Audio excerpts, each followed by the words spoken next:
Hello and welcome back to the Paddle and Fin podcast. I'm Brian. I'm not. Yeah, you're definitely not. I knew that would throw you off. You're like, wait, that's not normal. Well, I mean, you're not normal, so it's all good. This is true. So we got Jay Randall here. No Ricketts. No No Ricketts Ricketts. racket. You don't have to listen to that racket tonight. But we do have a very special epic guest for you guys tonight. Tanner Speidel. Am I pronouncing that last name right? You got it. All right, sweet, sweet. Tanner resides in Iowa, correct? Bingo. Yeah, I've been doing a little bit of homework, man.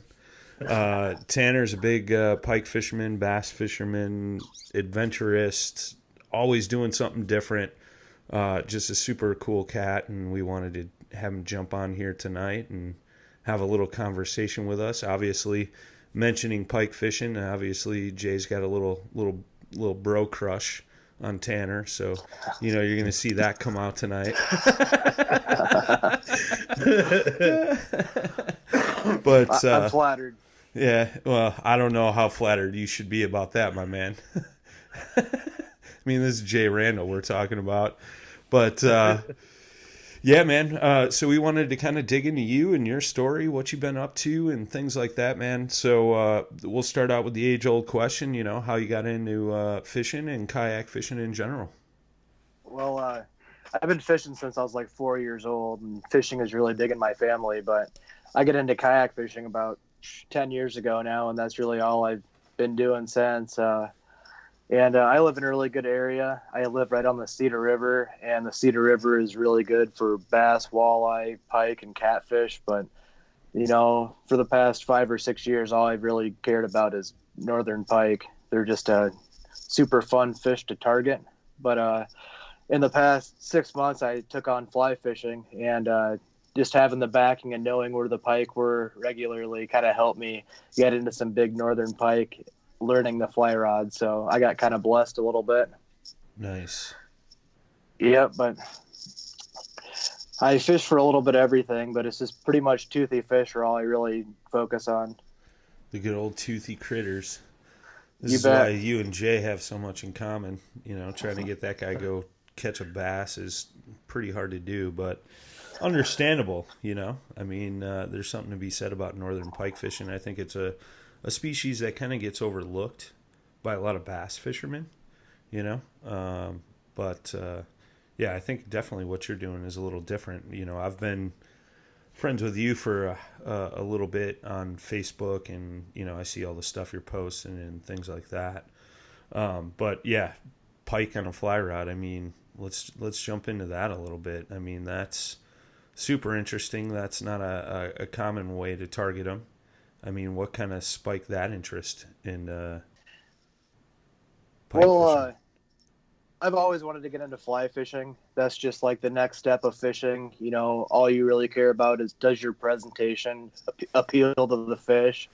And I get kind of lucky because I fished in a lot of crystal clear creeks. It's typically the 500 feet between where the creek dumps into a river. There's that good blending spot, the mud line. And if you fish that area, you're always going to find a predator sitting inside of there. But I just wanted to fish for bass on a fly rod initially, but I didn't want to miss out on Northern Pike fishing. So I fished for bass for about a week, and then I switched over to pike fishing, and it just blew up. But river fishing is really, really predictable. And if the fish are, you have a good idea where the fish are going to be if you know your particular river. That's interesting. I always think of it as the opposite. River for me is unpredictable. In a lake, I can kind of predict a little bit more. So it's kind of interesting hearing that aspect. Well, Yeah. in my opinion, you're right about that. Like, if it's off on a river. I mean, sometimes you can grind through it and catch a few fish, but it's just like the few golden days. If they're there, they're going to be there There. strong, and that's kind Mhm. of what you bring your GoPros for. Nice. I So dig it. what kind of fly rod are you running? Like what's basically your setup while Right you're out now, there?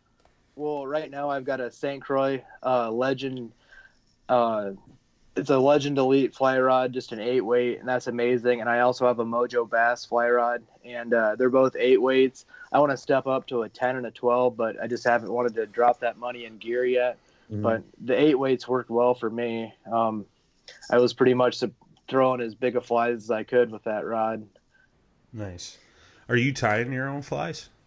No, I'm not, but I will be. I will not spend any more money on flies. It's just kind of, you know, I thought normal conventional fishing was expensive, but when I stepped over to fly fishing, it was just like everything is absolutely outrageous. But that's just the part of being in a niche sport. Sure. Well, especially big pike flies, you get a lot more material and things like that, man. I know that was a big thing when I was heavy into trout fishing on a fly rod. It's like buying a fly for $2.50, $3 when it costs 30 cents plus your time to make it. It's like no brainer. But then you start going down that loophole where you start buying materials and more materials and more materials because you're like, oh, I might need that, So at the same time, it's like, but like you said, you can go sit at a vise, tie up a dozen flies in a pattern that it's going to work for you, and it's going to cost you a fraction of the price of what you can buy them retail, so to speak. So That's right. I dig it, man. What kind of types of flies you mainly running, like streamers and? Well, I'm using a lot of streamers, but I don't know if you can see this very well. It's just a big flash streamer. I mean, the more flash and the longer is better. And these actually have a clouser head on them, so made it a little easier for me to be a beginner and cast these things out. Yeah. I mean, I'm using a floating line, and I couldn't quite get to the depths that I needed sometimes, so I was trying to use clouser eyes just so I could get a little bit deeper.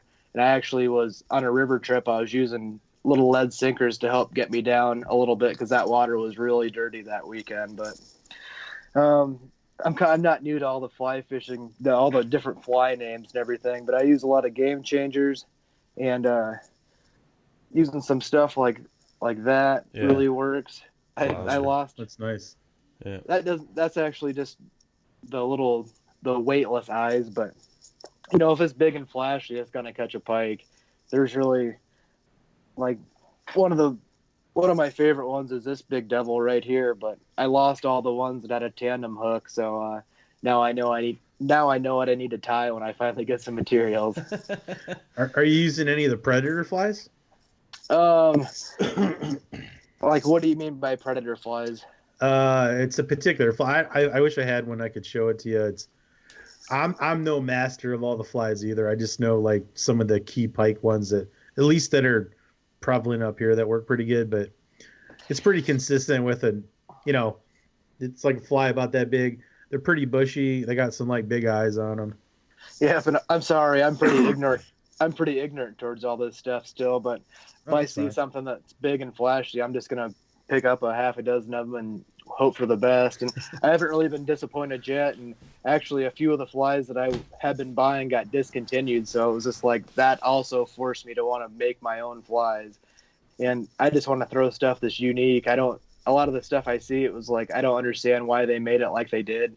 And sure, there may be a purpose, but I know I can make something a lot more simple and probably cheaper that'll work better for me. Yeah.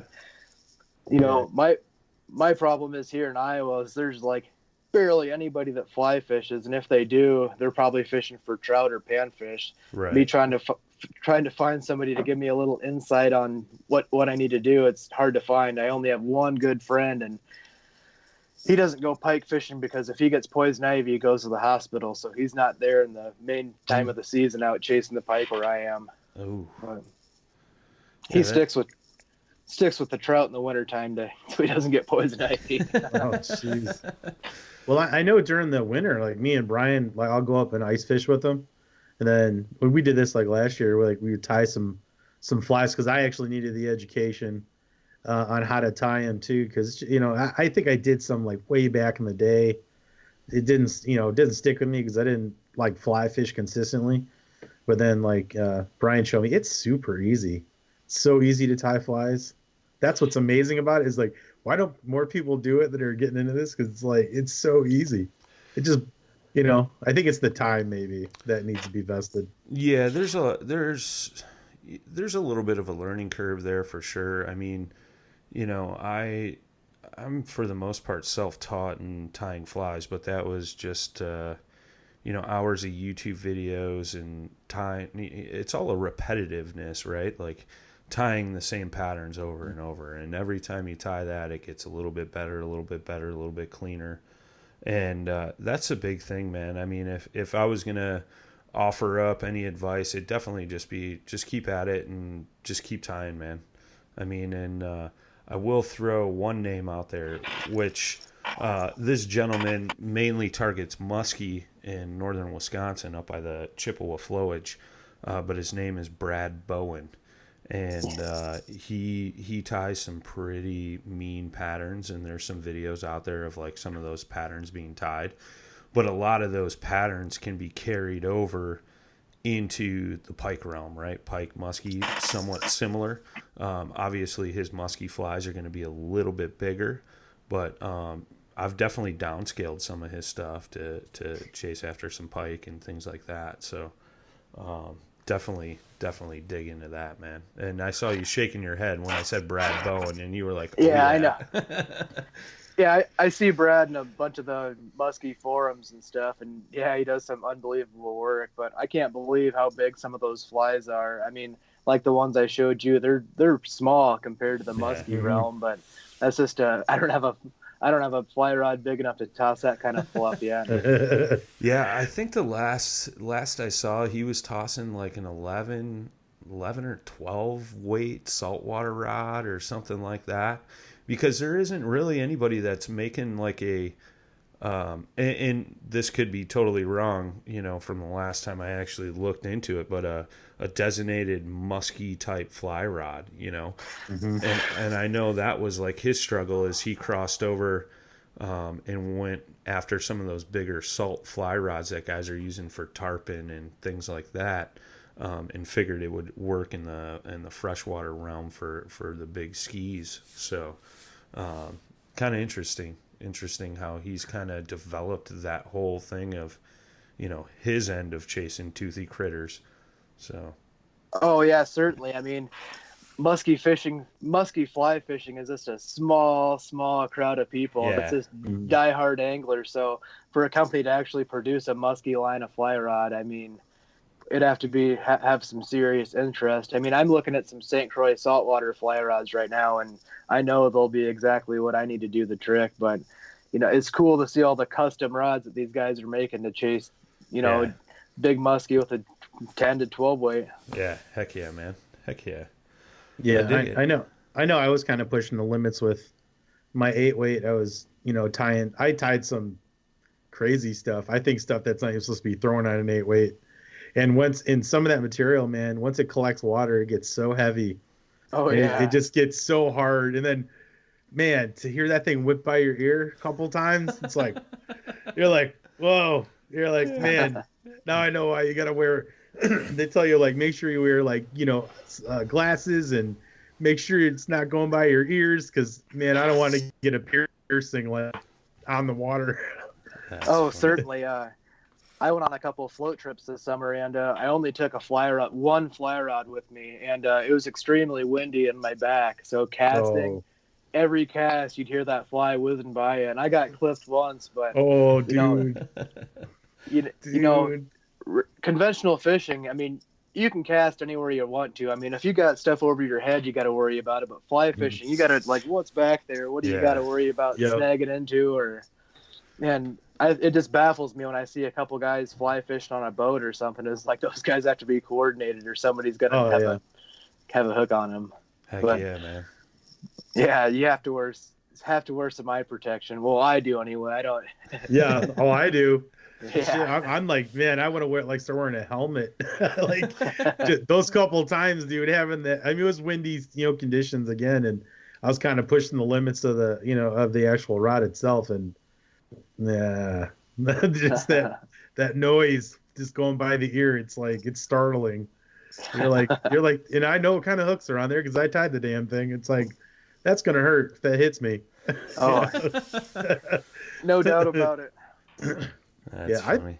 I think you'll do good at it, man. Because because we were talking before, you had like some very specific colors that you want to tie, and and like an idea of the ones you want to, I guess arrange.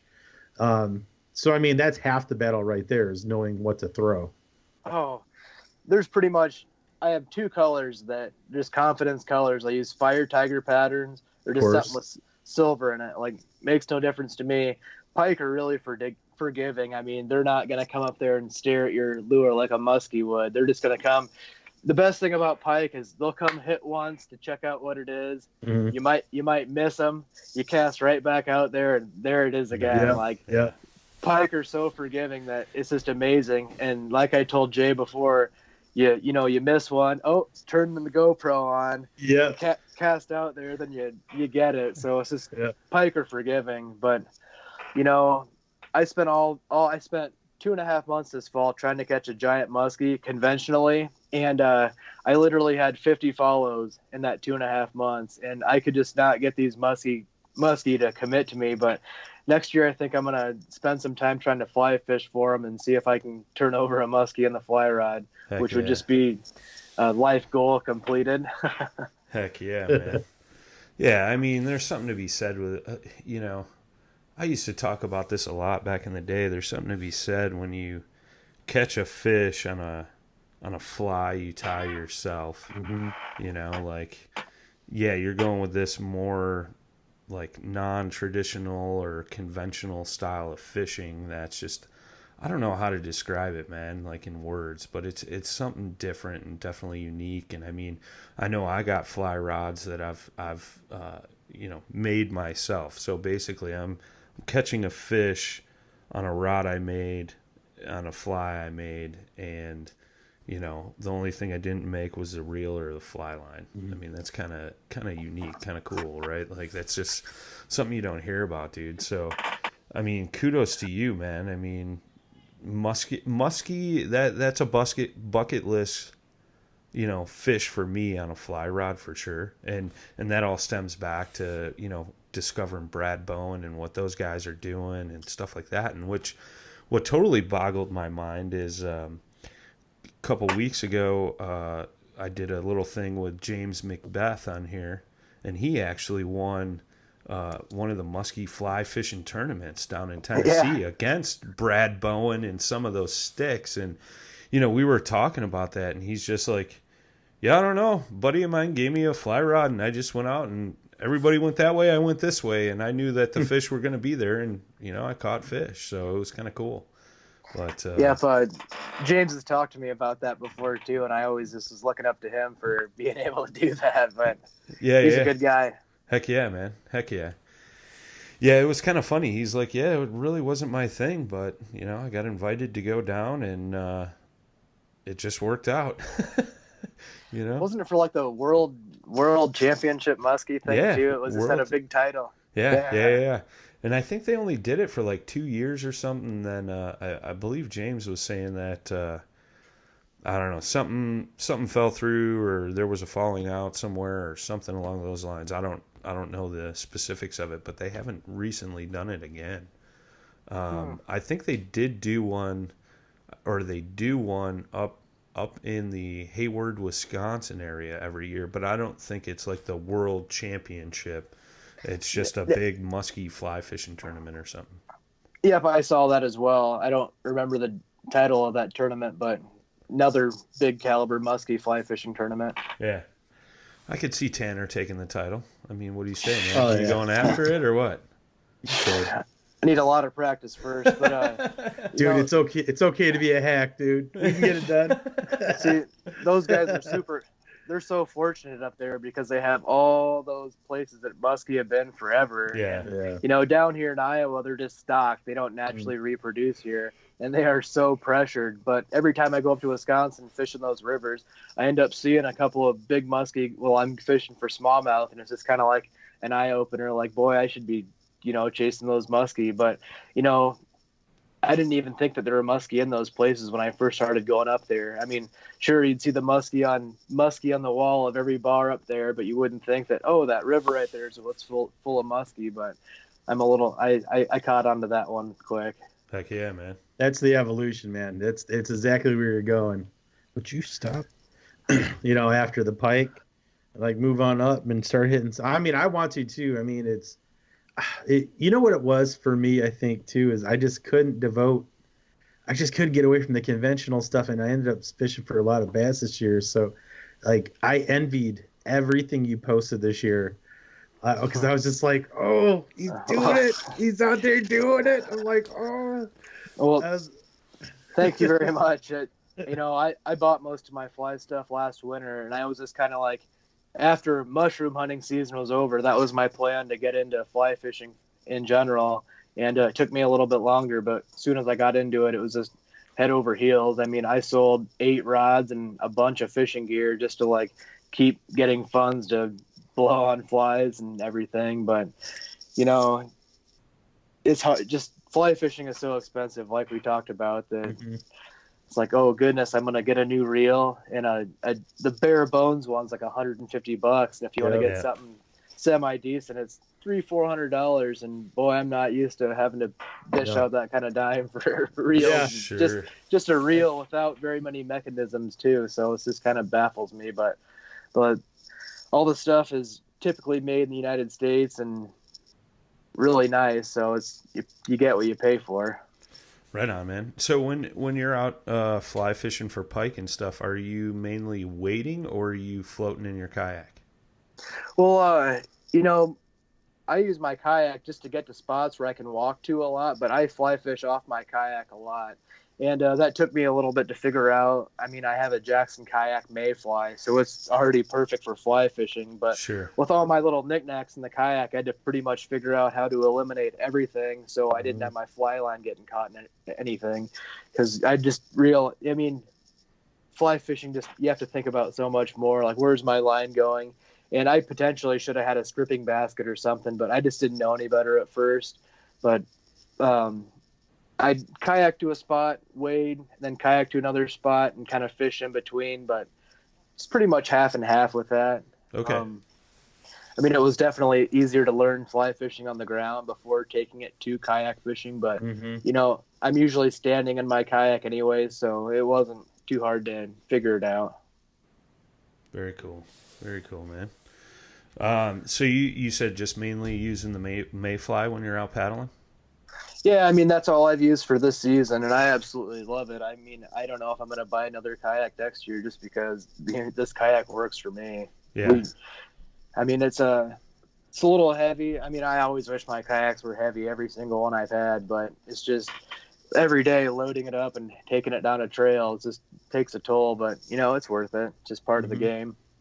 That new U-Pick, man, might be a sweet little rig just because it's so bare bones, Oh, tell me about it. That and the new Kilroy HD. Yeah. Like, I've always wanted a Kilroy. Then they make the HD, and Jackson Kayak does a good job of always making kayaks that you want. Like, I can't deny that.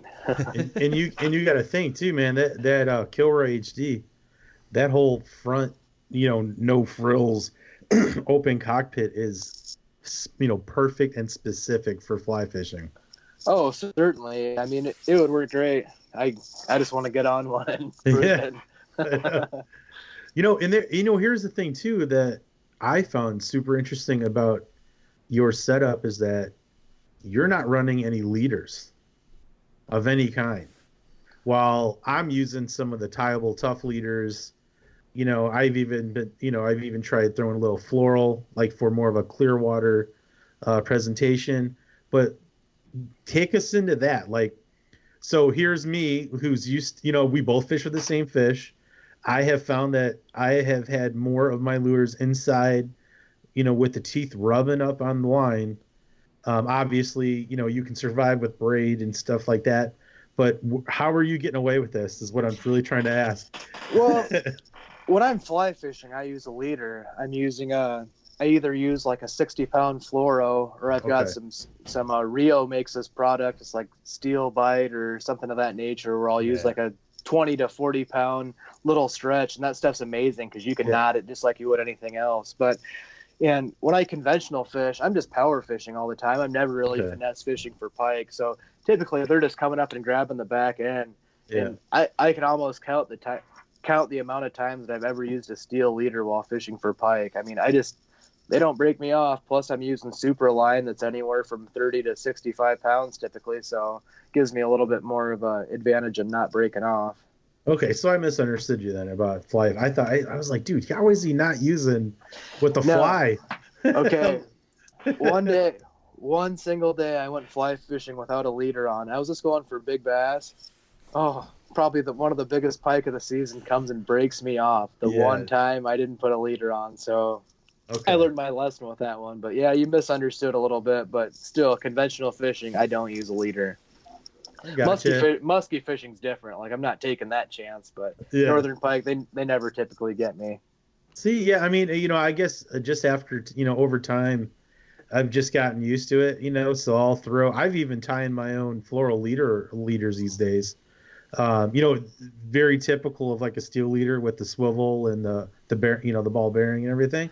Yep. Or the bearing swivel rather. But I mean, even like my PB, I was on a number 5 MEPS, and that thing was in the back of its throat with my line just grinding across the leader. So like I've learned to really appreciate what it does, but I've also learned pike can be line shy. People as voracious as they are, it's like I have missed, dude, and I know Brian's laughing because of Wisconsin, but like I was missing fish, dude, and I figured it out. It was because I was not using clear line, smaller presentations, but they would come up and just follow it, and I know it was because of that damn leader, man. They just would not bite. Yeah. See, I feel like I have that problem with musky fishing, but here, I don't think the pike give a darn about it. I mean, I've seen smallmouth come up and eye my stuff when I have a leader on, like fly fishing, but the pike, I don't think that they're so focused on hitting that thing, they don't really care. They're like, hold my beer. I mean, and I am in Iowa, so the pike are probably like not like they would be at a destination place. I mean, they'll take what they can get, more or less, is what I'm saying. Gotcha. So, but we're just blessed to have a lot of pike here, so I'm definitely not going to take it for granted. Yeah, I know. Next year, I'm definitely coming out to see you. Hey, I've always told you that you can always come here and fish for pike. I know. No, you know what? Hey, I'm gonna come visit you. I'm visiting Vincent Andreas next year. Like we're gonna get into some, into some musky down there. Where he is. I mean, down south. I mean, I'm all over it, dude. I'm coming out. Jay's one of those You're guys where you could lead a horse to water, but it just doesn't mean he's gonna drink. You know what I mean? Yeah. He's coming around, though. He's coming around. I just got to stop going to Idaho. Sturgeon. Hey, the last time Jay and I fished, we both caught hundreds of bass in a couple of days. So, I heard about that, man. That was a destination fishery, but we had a good time. Everything was the timing was right, and perfect time of the year. Fish were hungry, and we slammed it. We had the lake to ourselves, too, for the most part. Yeah, and that is super rare for that place. Yeah, we're not going to tell you what it is, by the way. He told me about that place, man, and I looked it up, and I was like, ooh, this is sexy. This is super sexy. The trees, man. The trees. It's nuts. Yeah. Like how you can be kayaking in a forest. Yeah. Oh, certainly. And you can like fish every freaking angle of all these trees because they could be like on one side that you're not fishing, and it's just crazy, dude. It's amazing, like how deep it is too. Yeah. Oh, certainly. There's just so much space to fish that you'll never fish that entire lake in your life if you wanted to. Yeah, I still want to hit that one side, like as we came off the launch and that whole right side. Yeah. Like I didn't even fish any of that back there. A smidge, but I mean, way back there, I totally missed out. Funny story about that lake a few years ago is I'm there with my biggest bass stuff. I'm throwing like my musky rod just to throw some of these topwater baits that I'm throwing. And I get to a spot and it's pretty clear. And I look down and I see some of the biggest hybrid bluegill I've ever seen in my life, where I'm just like, holy smokes, look at those things. I didn't have anything in my kayak that was small enough for those sunfish, but I drove home that day, came back the next day, the weather changed and they were gone. So every time I go to that place, I take a panfish rod just because of that. I'll never let that happen to me again. It was just one of those freak things that you saw it and you missed it, and you just got to hope that you see it again someday. That's one thing I got to say about you, man, is you're driven. I mean, leaving the lake and coming back the next day, because you're not like close to there, but you're close enough. Yeah, it's like 2 hours from my home, pretty much. Yeah. Right. And this summer, I've had the weirdest fishing season ever. I went for Northern Pike in the spring. Then I started trying to go for smallmouth bass and did okay. And I went to fly fishing for pike, and then I went to muskie fishing. It was like total backwards year for me. I missed out on like farm pond fishing and like fall river fishing. I totally just passed up, and I'm still kind of shooting myself in the foot for that. But I learned so much about muskie fishing this fall that, hopefully I can take that into next year and start hooking into some of the big muskie. But it's just been a lot of lessons learned this year, and pretty much all the hard way. So just rolling with the punches here. Yeah, I feel you. My year was kind of like that too. Yeah. I mean, I was really I wanted to dedicate more time to fly fishing, and especially really just for pike. Bass was a secondary. And then I ended up fishing. Well, my river was blown out like most of the year. I didn't go on it once. Yeah. Because anytime I had a chance, it was running way too high, or a lot higher than I like to go on there. Because I know where the fish are, and you know how it is. Water gets higher, they move. To a certain extent, they end up going and cruising around, and then fighting the currents and all that good stuff. So I ended up fishing lakes a lot this year, and I fished for bass almost the whole year, which was crazy. But I was like, whatever. I mean, I like fishing for bass. I don't hate it, But I was just like, man, And again, not committing to the fly fishing like I really wanted to. I was like, man, I wonder if I missed out. I mean, it's I feel like I really should have made the effort to find other places. Of course, I'm by Chicago, and we have. I mean, the Des Plaines River is loaded with pike. But I have to go find, like, the Fox River's got pike, but there's more muskie in the Fox River, so it's like, yeah. And I don't know the Fox. I know the Des Plaines, but only portions of it, so that's another thing, because you know how that is. You got to go learn a river and figure out, where there's holes and, where there's other confluences. And I mean, it's just, it's an interesting thing, and I'm making excuses, but, I really should have just got out there more, and I just didn't. Well, I would have fly fished for pike. I'd still be fly fishing for pike right now, but the river was blown up here as well, and we've been dealing with those fluctuating levels just like you guys over there have been. But the river was screwed up, so I started muskie fishing. Started seeing muskie, then I couldn't back away from muskie fishing. I just wanted to keep on that task, and I did get rewarded one day muskie fishing. I caught 2 muskie and 2 casts. Granted, they were both probably like less than 34 inches, but it was just neat. Still, I caught one. I really didn't even take a lot of GoPro footage with them because they were just little babies, but caught one, threw it back, casted. It was almost instantly there, and that was a once in a lifetime sort of thing. So that was my only sort of reward for the whole muskie fishing, but other than just seeing a bunch of muskie. But it's every year I'm praying like, oh, river, please stay stable this year. Don't. And God, the rain. We get we're always breaking records with the amount of rains and the flooding that we get here, and like I've already been reading the projections for the flood this coming spring, and everything's super saturated right now. So if we get a lot of snow this winter, we're already like looking forward to another flood. So just keeping our fingers crossed and hoping everything kind of plays out and we can get some fish in the river next year. But if I was on a boat, it might be a little bit different story, but just kayak fish in the river, when it's high, you pretty much have to stay away from there. You're either going to be putting yourself in danger or just kind of like wasting time. But kayaking just for fun isn't a bad thing either, but what do you do? Well, when it's flooded, break out the whitewater kayaks and no kidding, just rip away. It's like we get like fast moving chocolate milk here. We don't really get whitewater.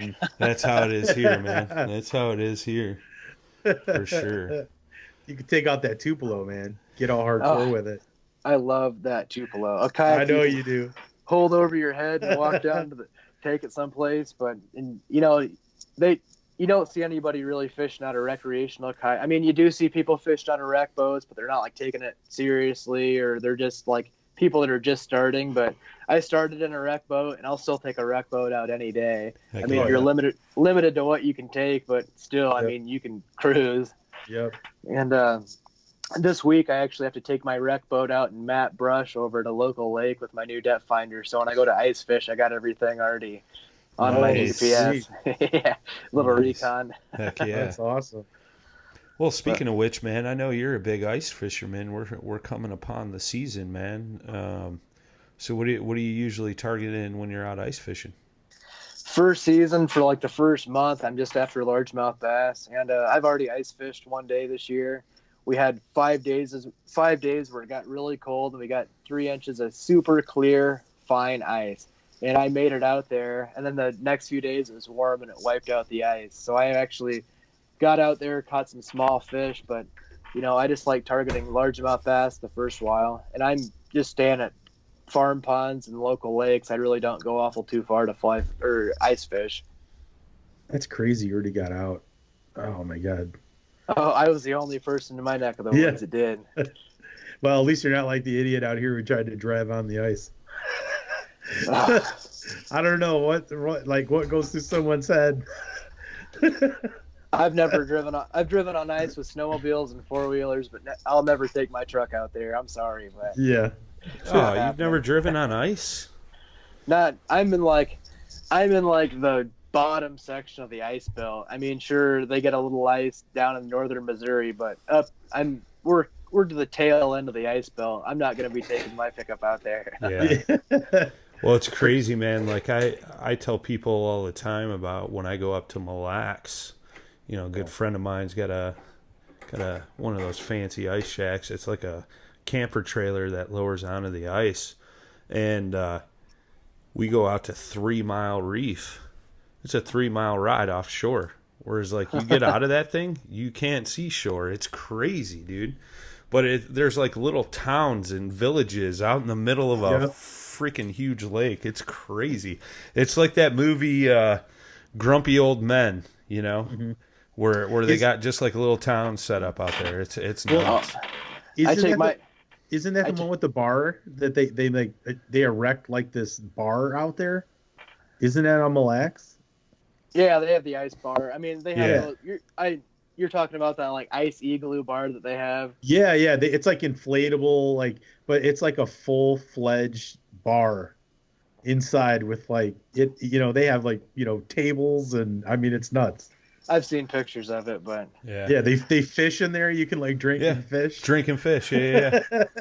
There's places like that all over in Minnesota, man. It's like, what the hell's going on here? You go into the bar and hey, there's holes in the floor.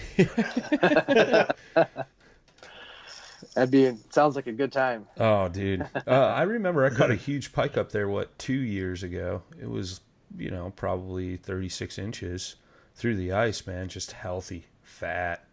That's awesome. We were catching, I think we were catching walleyes at the time, and then all of a sudden they just shut off. I was like, what the hell's going on? And then you just seen this huge mark on the depth finder, man, on the Vexlar. Yeah. And it was drag ripping. And, that's a lot of fun. Yeah, my buddy caught like a 68-inch sturgeon when he was on Mille Lacs. Nice. Yeah, Jesus. And he was using the same rod that we were catching bluegill with the weekend before, but he caught this sturgeon on it, and I'll never be able to catch anything ice fishing that'll even compare to my good buddy's fish that he caught. Right. Can't even imagine it. How long did that take to bring up? I think it took him like 45 minutes. Yeah. So it wasn't that awful long, but he thought he didn't know what in the world he had at first, but he soon figured it out. But all of a sudden his Vexilar just blacked out in the bottom, then he had a big fish. Oh, wow. That's awesome. That's awesome. Well, they got some crazy fish up there too. They're called tulipies, I think. Yep. And we've caught those things, man. Those are fun. You get into a school of those things, and you just slam them. And Isn't that like a whitefish? Isn't that Yeah, same thing? yeah. It's kind of like a whitefish. A lot of folks will smoke them, and the meat almost turns into like this paste. And folks will put it on like crackers with cheese and stuff, and they call it fish crack. Yeah. Look at his face is when he's like, "Yeah, that sounds great." Yeah, I don't know about that. Yeah, I don't know. I've never had it. I've caught the tulipes, but I've never had the smoked fish. But yeah, that's fun, man. You get into a huge school of those, and it's just nonstop action as soon as you can get your bait on there, and they fight, dude. They fight good. Well, any action out on the ice is good because sometimes you're just sitting there, just like half awake. Like, yeah, right. Fighting off the sleep for sure, or taking a nap, and then next thing you know, you're waking up to your rod halfway down the hole. Had that happen. I'm telling you, Tanner, like you ought to come up, and I'm gonna go ahead and extend Brian's hospitality. You should come up here and go hang out with me and Brian up on his lake, dude. It's a lot of fun. Heck yeah. I would. I like fishing. It's a lot of fun, man. Heck yeah. The pike are abundant, dude. Like tip ups, you could probably jig for them. Jay likes to fish for him with hot dogs. I do. See, I'm a one rod type of guy. When I'm ice fishing, I'm only using one rod. Yeah, like I used to use a couple of rods, but you have a fish on one, then you miss one here. I just focus all on one. Yeah. And I was doing tip downs last year with rods, and that was just because the ice was super clear, and if you made any movement, you'd spook anything below you. And I was only fishing in like 4 or 5 foot of water, but that's where all the big bass were. But what are you mainly fishing for the bass when you're ice fishing? Farm ponds and local lakes around here. I mean, I know them like the back of my hand. Plus, I know that my farm ponds have some monster bass in there, and I just like fishing for them. They're actually pretty smart. But what are you using for baits, though, is what I was getting at. Sorry, man. I'm using literal creek chubs that are anywhere from 6 to almost 10 inches long. Okay. I mean, you get bigger the bait, the bigger the bass. Otherwise, I'm using like big Swedish pimples or vibratos, or I mean, there's a lot of different stuff, but just something big and semi-realistic. Sure. I don't like using anything too outlandish looking when ice fishing for bass. It seems like they'll kind of know the gig pretty quick if you're using something bright. But sure. I don't know. I just like sticking to places I know, and I don't like a lot of people out when I'm ice fishing. I like to just kind of be out there, all by myself. I just have your freedom. My just my calm place to be and relax. Yeah. Heck yeah, man. Heck yeah. I can dig that. You fishing out of a shack? Yeah, I take a shack. I only use that when it's really bad outside. I hole hop so much that you can't drag your shack around. Yeah. I'll literally go, when I go someplace, I'll go way before the sun comes up, put like 80 holes out there, keep checking out with my Vexy, find the fish, then set up in that area. And then, after prime time, after a couple hours after the sun comes up, then I'll really start running around and chasing them. But I just like hole hopping. Heck yeah. But my 10, I got the Clam's best single person 10. It's like the Team XLT or something thermal, and it is amazing. Yeah, you turn your heater on for like less than a minute, and you're in your t-shirt and comfortable, sweating. And it retains its heat pretty good. That's awesome. Awesome. Yep. I dig it, man. Yeah, I'm running. I just got that new shack last year. I'm drawing a blank. It's not a Clam. It's Otter. Blue and gray. Yeah, Otter. Yeah, I think so. I believe so. Super high seats, nice and comfortable for us tall guys, So, very cool, man. So, what do you? Go ahead, Jay. You got a question? Oh, I was going to say it was very comfortable. Oh yeah, for sure. Yeah. I mean, it's not like Scotty Purr's, palace on wheels, but it's all good. Dude, I'm telling you, Tanner, you do not know. I mean, I didn't ice fish in this thing. We spent like the summer in it, but this thing has air conditioning, and it is like a cedar cabin on the inside. It is amazing. And it's got holes in the floor. Dude, yeah. You got rattle reels that you set up at night when you're sleeping, so you wake up to the reels going off and pull up a walleye and crawl back into bed and go to sleep. Dude, it is amazing, this thing. Tanner's drooling right now. You know, I could live in that thing year round, and that'd be all I'd ever need. So. Yeah, Dude, right. You truly could. It is amazing. It's just, it blew my mind that stuff like this exists. But, like one of the reasons I kayak fish is because I can carry my kayak. Yeah. I don't want a boat because I'm always by myself. If I were to get stranded on a river in a boat, it's a different story. But my kayak, Sure. there's stuff you can do, or carry your kayak on the bank and walk for help. But if you get stranded in your boat, it's just a different story. But I like to be self-sufficient. Like ice fishing, I like to have a tent that I can actually carry. Some of the new tents nowadays are like 150 pounds, and wintertime with all your gear in there, trying to get 200 pounds into your truck when it's cold outside. Yeah. Is not fun, especially by yourself. But totally agree. Yeah, well, even to that, I mean, to kind of branch off of ice fishing, like, with the light gear you're using, you usually travel, or I've seen at least a lot of the time, with your dirt bike. Oh, yeah. I mean, yeah, I've got my Kawasaki KLR 650. Yeah. It's a big dirt bike, but yeah, I have a rod holder for that, and I've taken all sorts of road trips and went trout fishing on that bike. I put over 500 miles one weekend, and that was pretty much all on just gravel roads. I was trying to see how much back country I could actually hit in that bike, but that was a great time. Problem was, I tried to go pike fishing, take a motorcycle trip to go pike fishing, but all the rivers were extremely flooded, and that was north of me at 2.5 hours, and that water eventually came down here, but I went up there to pike fish. Everything was blown out. I worked my way back home, then it was finally blown out here too. So it was just like, it was a fun motorcycle trip, but it was very unsuccessful fishing.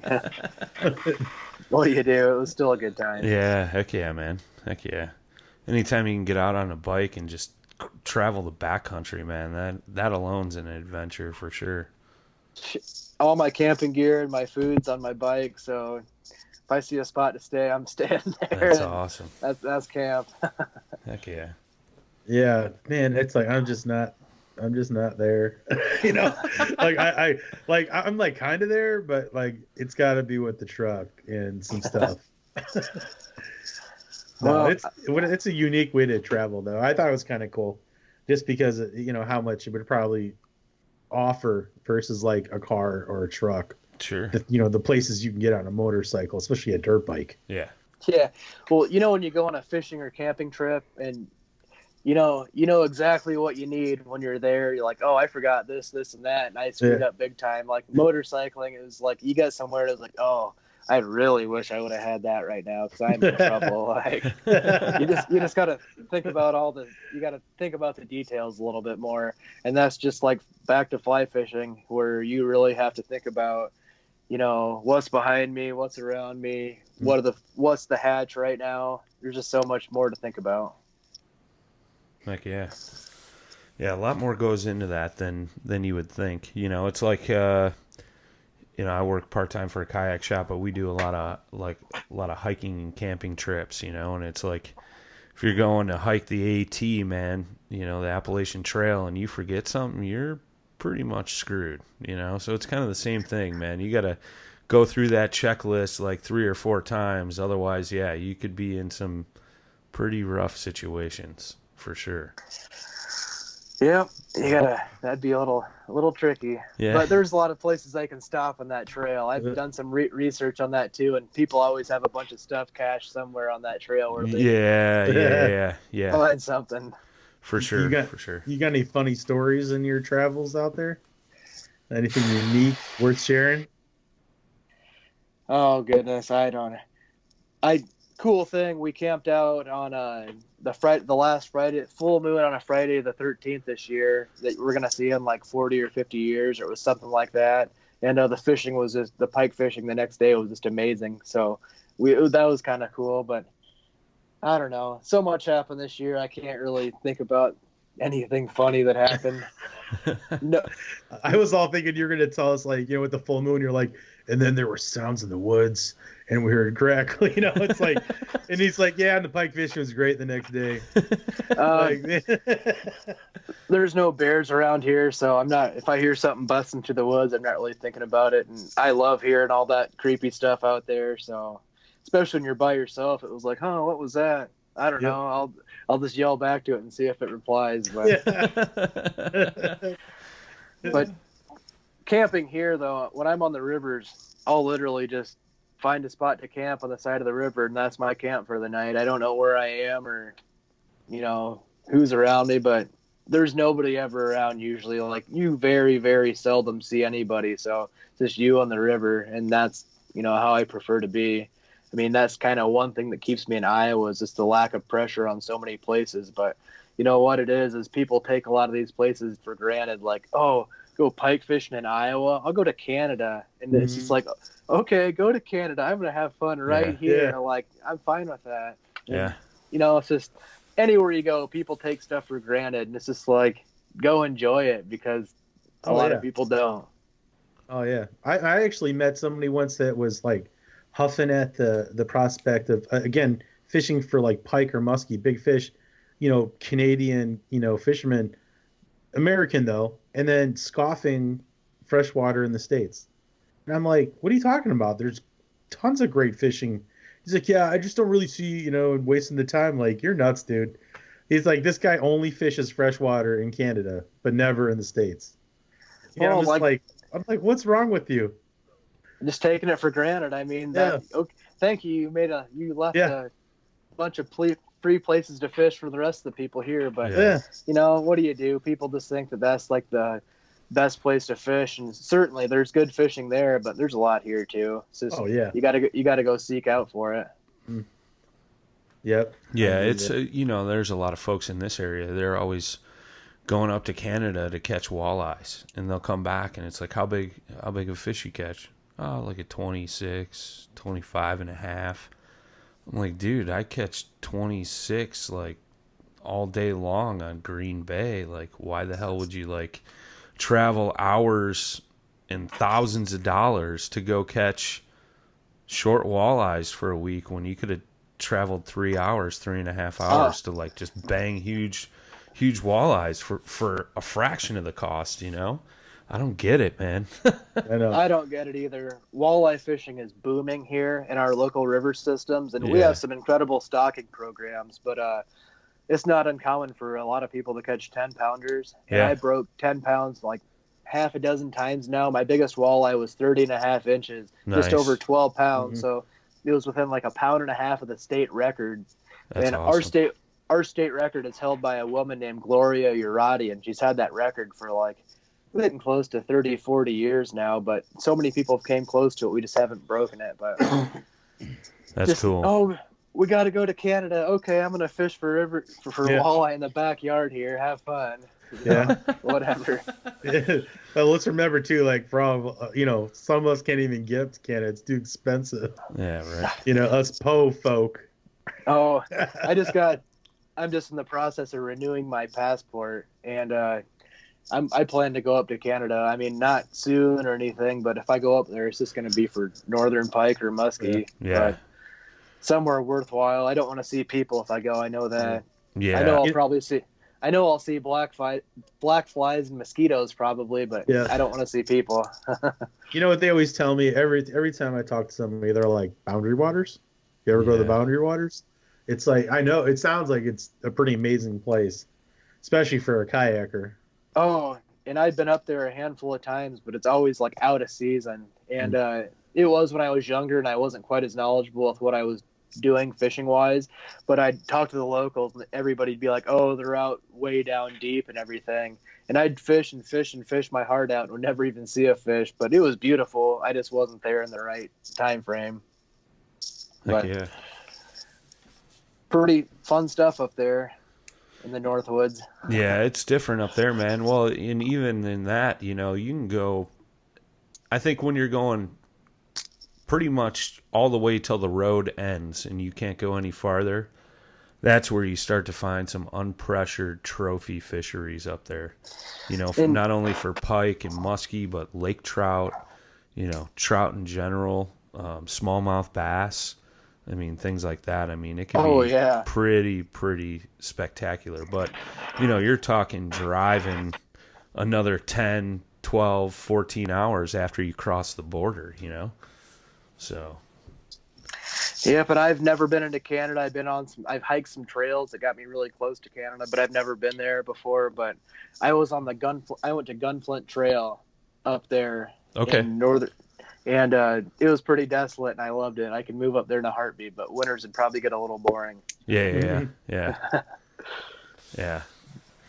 Take up hunting, man. That'll get you through your winters.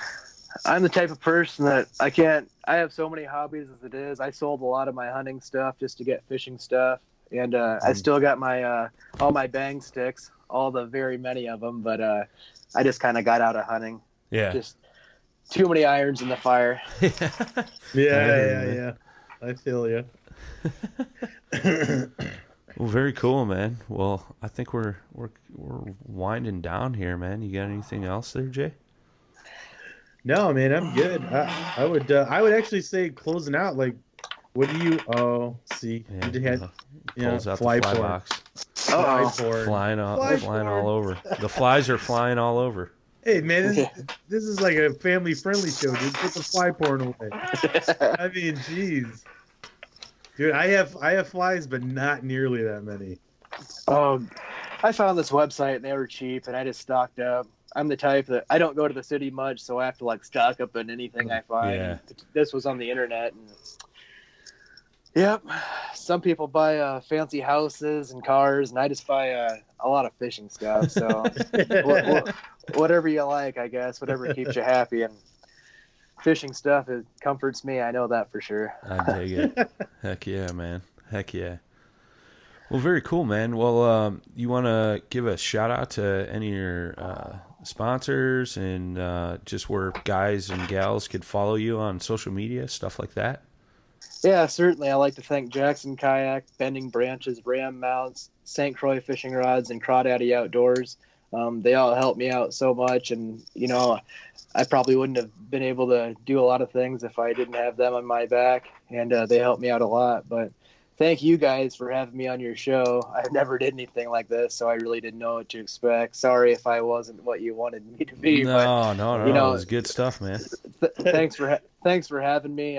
You guys are always welcome in my neck of the woods. And as for following me, I'm just Tanner Speidel on social media. I've got an Instagram too, but I don't have any a self-fishing page. But everything on my wall is family friendly. So if anybody wanted to follow me, go for it. I'll be happy to ask questions or share stuff that you like to see, hopefully. Heck yeah, man. Well, the invite goes both ways, my friend. If you want to come up here this winter as well, dude, do some ice fishing, you're more than welcome for sure. You just let me know when things are going, and I'll make my way up there. If I don't know about it, I'm just going to focus on right here. I'm focusing on my backyard. But if somebody knows where some fish are, I'll chase it. Right on. Dude, you know what I was thinking? Pike tacos. Ooh. I've never cleaned a pike in my life, and dude. I will never take a knife to a pike. I love them too much. I would eat a stringer of largemouth bass before I ate a northern pike. Oh my God. He doesn't mean that, bass guys. Bass guys, he doesn't mean that. That's kind of funny. Don't turn the channel so you don't keep listening. Well, I'm the same way, man. I had never cleaned a pike till this past winter when Jay was like, "Oh, let's cut this thing up," Yeah. And I was like, okay. Yeah. I don't know how to fillet this thing. And he's like, well, here, dude, I got a YouTube video. Pulls out his phone, pulls it up, Next thing you know, we're making some tacos out of a pike we just caught an hour ago out of the ice, But it was really good, man. It's different for sure. And I'd eat a pike in a heartbeat, but I'm not hurting my catches. I mean, you know what? Brian's Lake needs it because he's got a bunch of 25ers running around. Yeah. We're trying to weed some of those. I mean, dude, I can catch 25ers in hand your over sleep. fist. Yeah. I mean, I caught 20 in a row one day, and they were all the same. Bugs in there. It's just we got to thin the herd a little bit. And me eating a pike I think we're some of the only people that can fish for pike on that lake. Yeah. So I don't even know if we're making a dent. There's probably 2 or 3 other guys, but yeah. Yeah, Yeah. it The- can hold. I guarantee there's some big ones in there that we just haven't found yet. Oh yeah, I've seen them. I've seen them. That's for sure. Well, So, good luck. I hope you catch them. yeah, same to you, man. Same to you. So, all right, guys. Well, with that being said, until next time, tight lines, smooth paddling.